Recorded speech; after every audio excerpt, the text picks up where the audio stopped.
Akshara Times, Voice of the People. నాకు ప్రాణానికి హాని అంటూ ముగ్గురు పిల్లల తల్లి ఆవేదన కనికరించని నాలుగో సింహం. గుంతకల్లు పట్టణం దోనుముక్కల రోడ్డు ప్రాంతంలో నివాసముంటున్న ఓ మహిళ తనకు ప్రాణహాని ఉందన్న పోలీసులు పట్టించుకోలేదని రోధిస్తుంది. అటుగా వెళ్తున్న అక్షర టైమ్స్ ఆమెను పలకరించగా తమ గోడును ఈ విధంగా వెళ్లగక్కింది. తన పేరు మధుబాలగా పరిచయం చేసుకుంది. భర్తతో విభేదాలు వచ్చి విడాకులు తీసుకున్నానని తెలియజేసింది. ఒంటరిగా ఉన్న తనకు ఆసరగా నిలబడతానని, ఇదే పట్టణానికి చెందిన తన్వీన్ అనే యువకుడితో సహజీవనం చేస్తున్నానని వివరించింది. ఆసరా ఉంటాడనుకున్న యువకుడే గుదిబండలా మారి రోజు కొడుతున్నాడని ఆవేదన చెందింది.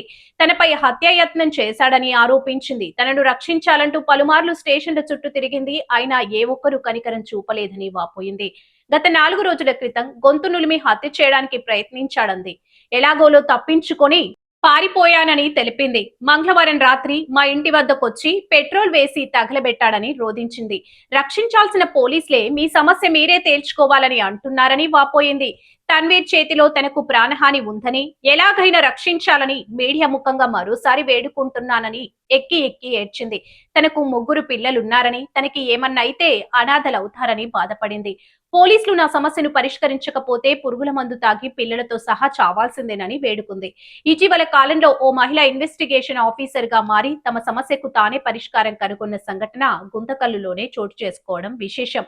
మరోసారి అలా కాకుండా పోలీసులు చొరవ చూపి ఆమె సమస్యను పరిష్కరించాలని స్థానికులు కోరుతున్నారు. సిఐతో పోయింటి ఏమన్నాడు?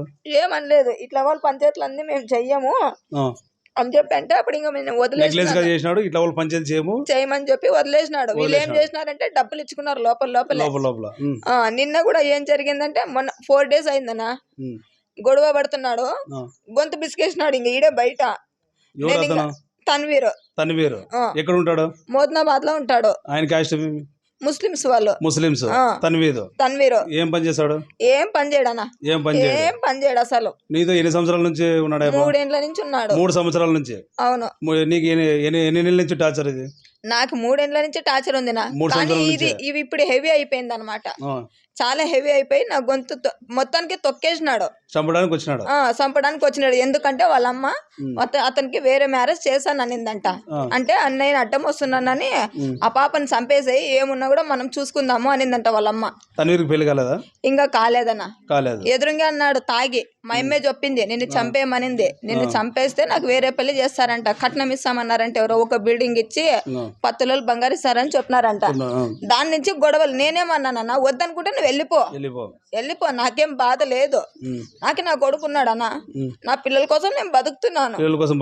నా పిల్లల కోసం నేను బతికేది. మొన్న చంపేస్తుంటే కూడా వాళ్ళని వేరే వాళ్ళని పిలుచుకొని నేను వెళ్ళిపోయినాను పిల్లలను తీసుకొని.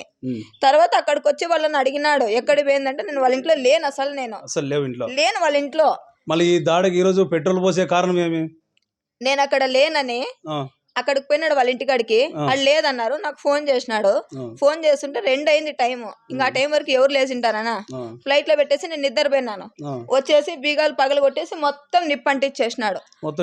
నిప్పంటిచ్చేసి పొద్దున నాకు ఫోన్ చేసినాడు, మే ఇల్లు కాలిపోయిందంట, ఎవరో చేసినారు అని. నేను ఎవరు చేసినారు నాకు తెలియక భయంతో ఉరుక్కుంటూ వచ్చినాను. లేనన్నా నేను అసలు 5 రోజులు అయింది నేను వెళ్ళిపోయినాను గొడవ చేసి. అసలు ఇంట్లోనే లేను నేను.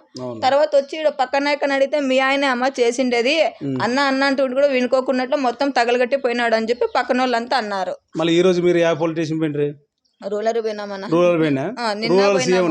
సిఏ ఉండలేదు, ఎస్ఐ ఉండే. ఏమనలేదు. నిన్న ఉండి అయిపోయి పిలిపించి మాట్లాడదాంలే అని నిన్న అన్నాడు.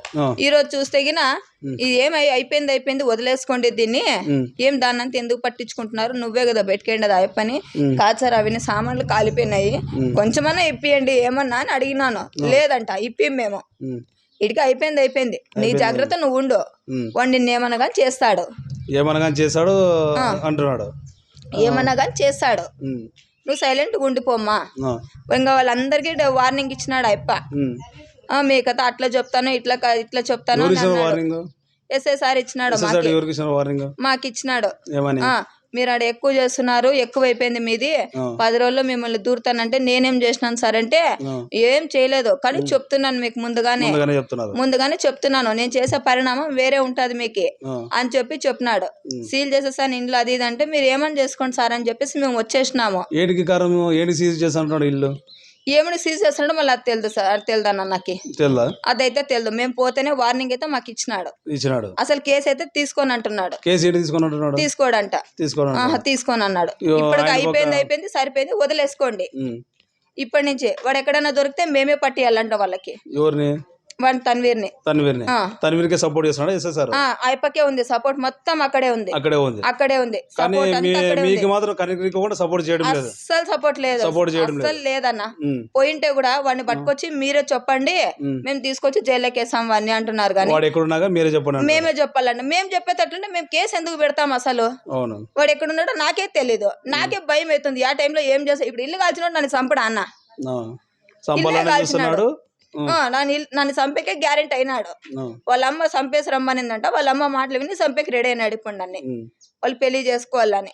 ఇవాళ ఎక్కడికన్నా పోనా, నాకు అవసరం లేదు. నాకు పోయిన సామాన్లకి ఏమైనా న్యాయం చేయండి, అంతే. న్యాయం చేయాలి, ఖచ్చితంగా అయితే న్యాయం చేయండి. న్యాయం చేయాలని కోరుతున్నారు. పోలీస్ స్టేషన్ పై కంప్లైంట్ ఇచ్చినా గానీ పట్టించుకోమంటున్నారు. ప్రాణాన్ని ఉంది నాకైనా కానీ పోలీస్ డిపార్ట్మెంట్ ఎటువంటి చర్యలు కానీ తీసుకోవడం లేదు, పట్టించుకోవట్లేదు అని చెప్తున్నారు. చివరికి మధులిత గారు ముగ్గురు పిల్లలు తీసుకొని వచ్చి ముందాగి చనిపోతామంటారు. ఆమె ఆవేదన అర్థం చేసుకొని పోలీసులు న్యాయం చేయాలని కోరుతారు. Cameraman Anand, Gumnur Hari reporter.